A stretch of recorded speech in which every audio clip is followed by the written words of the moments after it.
বছরে অবৈধ সরকার নিষিদ্ধ সরকারকে পদত্যাগ করে একটি তত্ত্বাবধায়ক সরকার পূর্ণ প্রতিষ্ঠা করে এই দেশে গণতান্ত্রিক ব্যবস্থা পূর্ণ বহাল প্রতিষ্ঠা করে এই সরকার দেশ থেকে বিদায় নিতে হবে ইনশাআল্লাহ।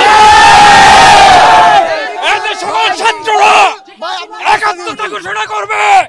যতক্ষণ পর্যন্ত আমাদের দাবি আদায় না হবে ততক্ষণ পর্যন্ত আমরা মাঠ ছাড়ব না ইনশাআল্লাহ। দফা ১ দাবি ১ শেখ হাসিনার পদত্যাগ। দফা ১ দাবি ১ শেখ হাসিনার পদত্যাগ।